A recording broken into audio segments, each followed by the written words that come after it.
What's going on, guys? Back with another Wizards video. It's been about a month, so I gotta remember if I, still know how to do this. It's been a lot that's gone on since the last time we've came together as a unit. Wizards missed the play-in. Wizards got the 10th best lottery odds. We talk about draft. We talk about off-season. It's a lot, man. Before I get started, I want to say on Tuesday, I will be live streaming on Twitch the NBA lottery. See if the Wizards get lucky. See if the Wizards make a jump into the top 4. Unlikely, but it will be crazy if it happened. It will be crazy.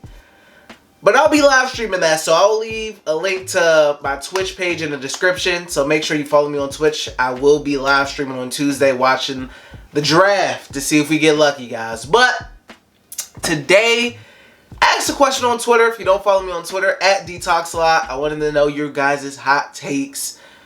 What's going on? What's a take that people may think is outlandish? Or what's a take that maybe is like, it's possible. Not too far out of the realm of possibility. So I asked on Twitter. I got some responses for you guys. I'm going to answer a decent amount today. Probably do another video or do another part later on down the line. But let's get right into this video, man. The first hot take I got is from GG Tap In on Twitter. He says Porzingis will return to all-star form and play 65 games next year. Now that's big. I think Kristaps Porzingis, if he returns to all-star form, I think the Wizards' outlook, assuming Bradley Beal returns and, they figure out what they want to do at the point guard position, that's pretty big. I would think that's huge. Porzingis returning to all-star form because we all know he has the talent. He was putting up really good numbers when he was playing with the Wizards. When he was on the court, he was impressive. The gravity that he attracted and just the attention that he attracted. And this is without Bradley Beal. I mean, it was really good. It was really good to see. 65 games, that'll be big for him. We know with Kristaps Porzingis, the question has never been the talent. It's always been, can he stay on the floor? That was Dallas Mavericks fans' issues with him. He was talented, and Mavericks fans knew that, but he couldn't stay on the floor. He couldn't be available consistently. And that's a big part of the reason why, outside of his relationship with Luka, why, they moved on from him and why Mavs fans were ready to move on from him as well. You couldn't count on him to be healthy. So if he can play 65 games, he can return to all-star form. I mean, that's big. That would be huge. So I think the all-star form, I think that's realistic. 65 games, we'll see. We'll definitely see if he can hit that mark. That'll be terrific. That'll really be terrific. I like that. Our next hot take comes from our guy SBawa23 on Twitter. He says the Wizards will pull off some type of big trade this off-season. Now, when we thinking about big trades, who are we looking at? Who potentially could be available? Wizards need a point guard. There's been some chatter potentially about Dame Lillard. Who knows? He doesn't want to leave Portland, but, he understands if Portland wanted to move on.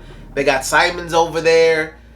They may be ready to just rock out with him and build around him, etc., and move on from Dame. Dame is a guy, don't know how realistic that is, but just throwing out some names of guys who could potentially be on the move. Potentially. Fill out that PG spot, have him next to Brad and Porzingis. You probably have to give up a guy like Denny, Rui, maybe Kuzma, etc. Picks. And their picks are tied up right now because of the John Wall thing and everything going on with that. So it definitely will be a tough situation. But a guy like Dame, I don't think Zion, if he was to ever leave New Orleans, I think he would want to go somewhere like New York. Be with Cam and RJ.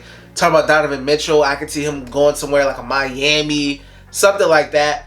So, and Dame and Brad do have that relationship, especially with being loyal to their franchises, going through the grind, not running from the grind, as they say, not running from the grind. So that will be interesting. You know, I could see if there's a move. I mean, maybe something like that goes down. I used to say Karl Anthony Towns, but the Timberwolves look like they got a decent little future going on. So who knows with that? And we'll see. You know, we'll definitely see with that. That'll be interesting. My guy at Mr. Lawson 2U on Twitter. He said Wizards sign Wall and Oladipo, and we get the Wall, Beal, Oladipo big three we thought we might get. Victor Oladipo, there's been some chatter on him on Twitter from Wizards fans about potentially signing him. I wouldn't mind it, you know, especially like coming off the bench or something like that. Defensively, we could definitely use him. You saw in the 76ers series on James Harden, he was very effective defensively on him. I like Victor Oladipo. You know, of course, you're probably not getting Indiana Oladipo, but he off the bench, he definitely could be a very strong piece, especially when you look at the Wizards and their need for guys who can step up defensively. I think Victor can do that, you know. So if he were to leave Miami, I think the Wizards should definitely be interested in a guy like him for sure. John Wall, he's been a topic. He's definitely been a topic. There was a picture with Kyle Kuzma, and he took a picture with John Wall and posted it on Twitter. It said DC Legend. And of course, I got the whole Wizards fan base like, oh, recruiting. So I could see that happening. Of course, that all depends on if John Wall agrees to a buyout with the Rockets, which this season I think will happen. I just don't think the Rockets will find a trade partner for John. So I think naturally, John's not going to miss another full season of basketball. I think naturally they're going to agree to a buyout. I think John's going to be looking at teams like Miami, teams like the Clippers. Depending on what the Lakers do with Russ, maybe the Lakers. And I think the Wizards are on the list. David Aldridge dropped a report a while ago saying that Bradley Beal, you know, he's not off the idea of making a reunion with John. And of course, that would take some talking and making up with Ted in the front office and Tommy, because it ended kind of messy. But that'll be interesting, man. That will be interesting. That will give you fix your point guard issues right there. You got John Wall, Bradley Beal. You got Kuzma, Porzingis, and I don't know who you want to put right there. Denny, etc. We'll see. Who knows? But that definitely fixes a point guard issue right there. So you get Wall off the buyout. You sign him to like a vet minimum contract, because I think that's the contract he's going to get on the open market if he agrees to a buyout, something like a minimum, to see if he still has it. You know, that's a long time off to not play professional 5-on-5 live basketball. So and him with Oladipo off the bench, that'll be really nice, man. You know, that definitely will be really nice. You know, your guards will be looking decent. You'll have a nice guard setup right there. So I wouldn't mind that at all. I really wouldn't. Our next hot take comes from @WizCookie. Wes Unseld is a valid coach. Now, there was a lot of Wes Unseld slander towards the end of the season. You know, taking so long to start Tomas Satoransky and to DMP Raul Neto and just so many different things. Like Rui Hachimura's playing time when he's playing good and starting off hot. Then he's out of the game for however long. It's like he's icing his own players, rotations. It's just so many different questions. You know, the Clippers game.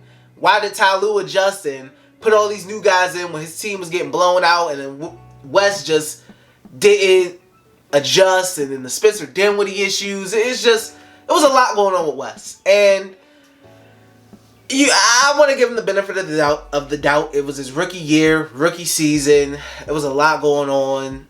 They had some COVID stuff. They had some team stuff going on with players, different players not getting along, fighting in the locker room.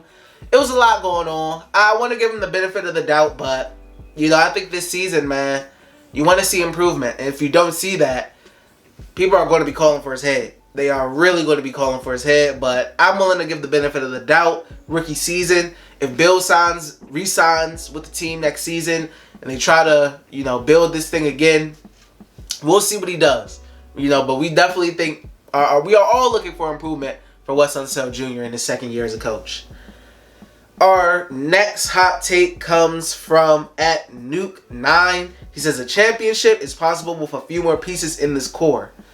Unless it's like I said, like a Dame, caliber player. I don't see it. A championship core. I mean, look who's we were talking about in the championship picture in the current NBA playoffs. I mean, we were talking about the Bucks. What can the Wizards do to contend with the Bucks right now? Outside, if it's not a superstar type player, I don't see what other moves they can make to really be on their level right now. Look at the Boston Celtics, their team. I don't see the Wizards being on their level unless, like I said, they get a superstar caliber player in the trade. I don't see them being on their level. I mean, the Eastern Conference is tough. You got to get to the Eastern Conference first before you talk about championship. And you talk about even the 76ers, even though James Harden looks like a shell of himself. Still, are they up there with the 76ers? It's tough. You know, are they up there with the Miami Heat? It's really tough out there. I don't know. I can't agree with that. Unless you're talking about major pieces. Major, like superstar pieces. Other than that, I just, not championship. Playoffs? Sure. Championship? I can't agree with that. And then we got another hard take from my guy at Kevin Foley, NBA. He said Brooks got too much hate. Had the winningest season in franchise history since the 70s and 3 playoff appearances in 5 years in his tenure. Also got screwed over because of Wall's injuries and had bad rosters after the 17-18 season. Not saying he's a great coach, but got too much hate. Now, I think that's a hot take. That's definitely a hot take. We all know in the Wizards fan base how much we dislike Scott Brooks. I mean, but what Kevin said is facts. What he said is facts. You know, I can't disagree with that. Did he get too much hate? Maybe. I think a lot of it was, you know, the Wizards started losing, and yes, he had bad rosters, but people were just ready for a change, and they were tired of seeing the 3-guard lineups. They were tired of seeing Brad and Ish and Isaiah Thomas or Brad and Russell Westbrook and Howard Nato and the 3-guard lineups. It's just, and people were they just needed to change. And so as the time went on, and then the Wizards weren't really winning, you know, the vitriol just kept growing and growing and growing for Scott. But like you said, that is facts. You know, the winningest coach and the playoff appearances. I mean, that's true. I still, you know, got my issues with Scotty, but I can agree with that. I can agree with that take. Maybe the hate was a little too much. You know, I see some people last season calling for Scott Brooks back because West was had the team looking so bad, especially offensively. It was bad offensively and defensively. It was like under Scott, at least they were decent offensively, but bad defensively. Under West for a certain period of time, it was like they were bad at both.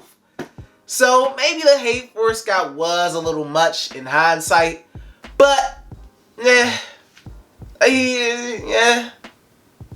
still feel some way about Scott. But that's a good take. I like that one. And then our last hot take from at Adam McGinnis, he said Bradley will get his max extension and demand a trade within the year. That would be crazy. I think that would be crazy because if he signs that max, that means I'm pretty sure him and Tommy in the front office, that's like, he said, I want to be here. You know, I'm not leaving. I'm not going to sign this and then say I want to leave. It's possible. I don't know what's the language of the contract is going to be, but I mean, something would have to go terribly wrong for him to be like, yeah, sign the contract and be like, yeah, never mind. I want to go. Leave. Trade me. Something would have to go horribly, horribly wrong.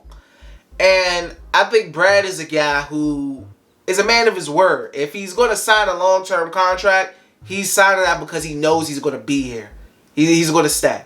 If he has any doubt, if he wants to be traded within signing the extension, that means he had doubt in the back of his head. And if he has any doubt, I don't think he will sign that extension. I think he will want to be traded somewhere in a sign and trade or just leave, etc. I think if he had any doubt, he will be gone. If he signs that contract, I think he's 100% committed. I will be shocked if he signs it and then all of a sudden you hear reports, Brad wants to be traded. That would be crazy. And the fan base would be pissed because they already don't want to give him the max. And so they will be like, so we give him the max that he shouldn't even get. Now he wants to go. I mean, he will be barred in DC. I mean, he'd be a villain. He'd be a villain, man. But, I mean, like I said, thanks for the hot takes, guys. Those were some good ones. I may do another one of those later on down the line. But let me know your hot takes in the comment section. As always, like, share, subscribe if you like the content. I'm going to be back more consistently, dropping more videos. I know it's been a while, but I'm happy I'm back. Also, remember, link to Twitch in the description. I will be streaming the lottery to see if the Wizards get some luck, man, to see where we land. But until next time, guys, peace.